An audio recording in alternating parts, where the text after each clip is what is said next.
I make an average of $5,000 per day. 11 years ago, I was homeless. Today, I've invested in more than 200 companies led by underrepresented founders. I have 4 books, been on the cover of Fast Company and Black Enterprise.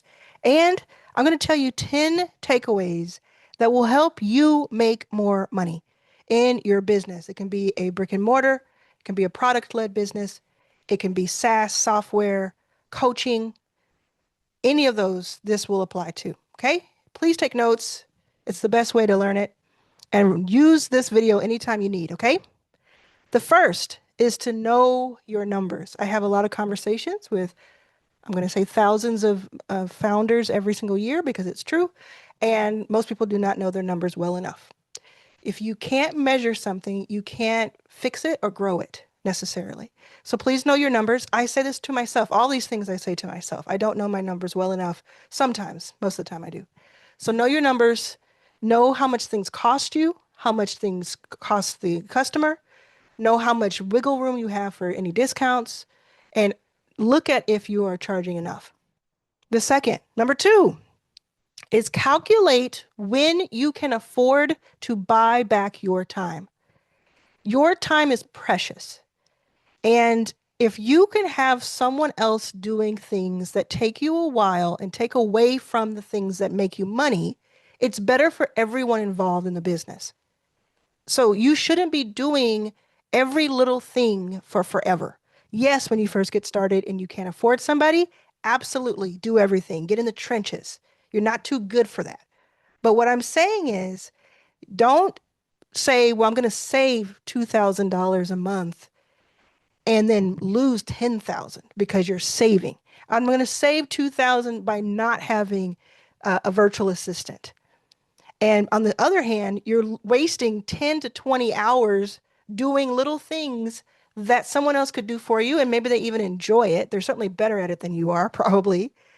And you could spend that time in sales and product development and content, which is incredibly leveraged.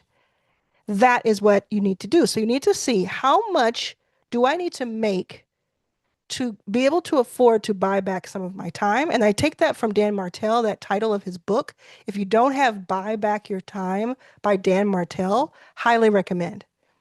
Number 3, you should spend more time in your zone of genius. This comes from number 2. So spend more time doing what gives you the highest amount of leverage in your business. I do this all the time. And when I catch myself doing something that someone else could do and probably do better than I can, I try to let it go.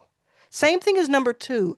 If you can spend your dedicated time going all in on what you do best for the company, ooh, you'll watch your company grow so fast and far.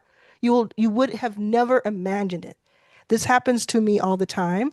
And what was wrong on the other side of being homeless and being like never being able to make my ideas really work, because I'd have all these ideas and start these businesses and it just never worked, even though the businesses and the offers themselves were good. And what changed was I was not spending enough time doing the things that made the most moves and the most difference. I was always catching up to the admin and the minutia instead of saying, what brings in 80 to 90% of revenue and how do I repeat that over and over again? So it's 2 different sections here because it's the most important probably. Number 4, know your competition, but don't obsess about your competition. So these 2 things are equally important. Don't come to me or anyone else and say, I don't have competition, because that means you have not researched enough. There's no such thing, again, as someone who has invested in 200 companies and has seen more than 10,000 pitches. There is no such thing as a company or an offer that has no competition. What you're probably doing, if you think you have no competition, is conflating that word with like something that is identical. For instance, competition for your coaching may not be another coach who is just like you, but it could be that person doing nothing. It could be that person coaching themselves. It could be that person getting a peer group and thinking that's enough. Do you see what I'm saying? It doesn't need to be that other coach necessarily who is another woman coach who coaches about business in this way, although that is also competition. So know what your competition is, study it. And if it is someone else or another group, don't obsess over it because it will slow you down. And everything we're doing here is to make your momentum frictionless. And if you spend too much time focusing and harboring resentment for competition who did you wrong, and they probably did you wrong, you are letting them victimize you twice. Let me know in the comments if any of these are helping you so far. I also want to let you know, we have 6 more, that I have my Lovable Income Challenge happening right now. The description below and the pinned comment have a link to it. If the description doesn't, the pinned comment always will, no matter when you see this. Come to my Lovable Income Challenge, and within 2 weeks or less, you will learn how to build lovable AI websites that you can sell for 300, 500, 1,000 at a time. And it can make you this money on the side that helps you do all this stuff for your main company. It can even become your main company. And even if you don't use it for a resale, you can use it to make tools and pages that convert for yourself. Very much so worth it. Make sure you check it out. Number 5, competition can actually validate your market. So we talked about competition in number 4. A competitor spending money actually educates your consumer. So it makes your eventual sale easier because they have already been introduced to this world, this landscape. It's very funny. So the better funded an industry is, the better for you. Now, of course, there are industries that are so saturated that anything that is this simple cookie cutter won't break through. What can you do that's different? How can you have an edge? That's how you think about it. But let them spend. Let them get out there and tell the world who they are. Don't worry about quieting them. Just make sure you're there to catch what they throw. Number 6, before chasing more customers, make each customer work more. If you have any customers right now, there's probably something else that they need from you that you could help them with that they would be willing to pay you. Not all of them, but a percentage. 30%, 20%, 50%, or more could potentially pay you more money for the same thing, for something else. I said same thing, I meant something else, for something else. So it's about the same topic, but it's the next step in that topic. And what could that be? So before chasing new customers and parallel to having more customers come in, think about all the money that you're leaving on the table by not making offers to the people who have already paid money to you. If you pause this video right now and just think about that for a minute, you might even figure out an extra $5,000 or $10,000 on the spot. Make sure you join the Lovable Income Challenge at the link in the pinned post. Number 7, don't just have a website, design a buying journey. So strong sales come from a funnel. Even if you don't have an official funnel, if you think about the shape of a funnel, you're pouring gas into a funnel into your car.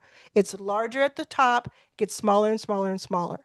That's just what this is. Have you ever heard this phrase? Top of funnel is like the people you get to see your offer, the people you get to learn about you. Like right now, YouTube's top of funnel. For me, people are learning about me. They go further and further. So they may come in and then hit a website or a lead magnet. And then they may come in and watch some more videos that are on an email thread. All kinds of stuff can happen in this funnel.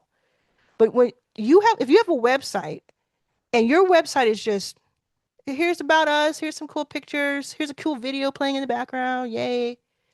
But it doesn't tell your customer what to do. It is just a parking lot.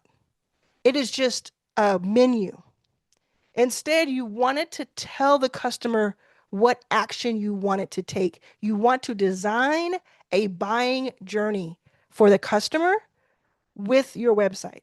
This is also what you get to learn how to do with my Lovable income challenge. And if you just use Lovable by itself, you learn how to do this where there's certain things you have in order on the page that help a buyer decide, no matter what kind of psychology that they need to decide.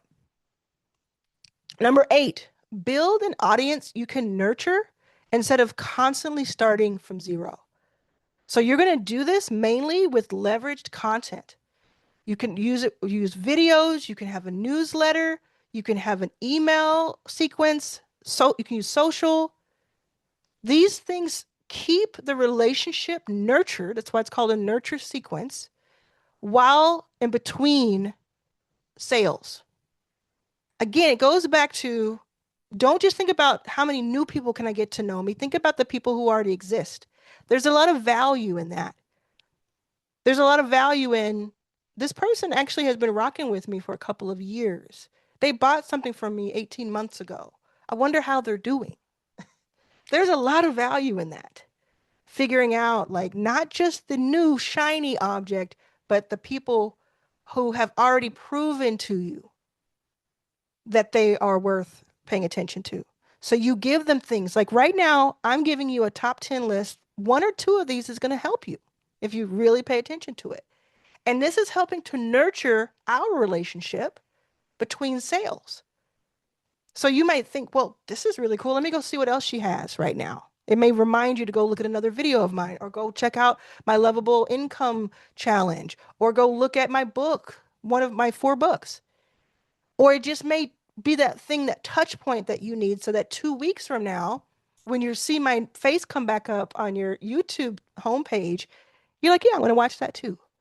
You want to make these touch points through content for your customers. Not just lead magnets, not just leads to get people in, but nurturing. Number 9, give people one obvious next step. If you give people too many links and too many calls to action, it can create friction.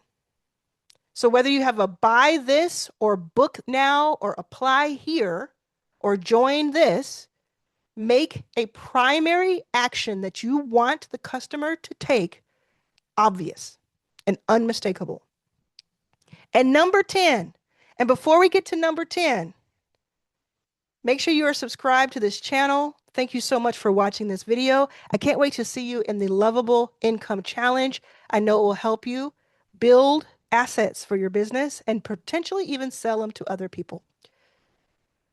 Number 10, look for entirely new customers for something that you already sell. So this is the other side of the nurture. So the same product or service may work for consumers, for corporations, for conferences, schools, families, partnerships, licensing. The point is, the one offer you have or the product that you have can be repurposed into different types of offers for the same thing with a different customer profile. So if I were to make a course, for instance, that course could be sold direct to consumer on something like Stan. You pay me $200, you get the course. My Lovable Income Challenge, same thing, direct to consumer. I could also say, wonder if there is a group, an organization, a group of women entrepreneurs, or a group of people in Tennessee who want to get together. Is there a group or a corporation who wants to pay for 30 or 50 or 1,000 of their employees or members to take this cohort with me privately? And maybe they pay me $50,000 and I deliver the cohort to them separately as a group. That's the same offer repurposed. I could also say, what if I licensed this? I put it all together and someone could buy the license for $5,000 and they could sell it under their own brand. They sell the content, but they wrap it around, they wrap their brand around it. So they don't have to come up with all the IP. They don't have to worry about filming everything and doing everything and having the experience that I have that they can't get. They just buy the license from me, put their brand on it, and say, I'm going to teach this part, Arlen's going to teach this part, and you buy it for 200 or 300 or 500, whatever price they put. Do you see what I mean? So, what is something that you currently sell that you could repurpose to make even more without having to reinvent the wheel?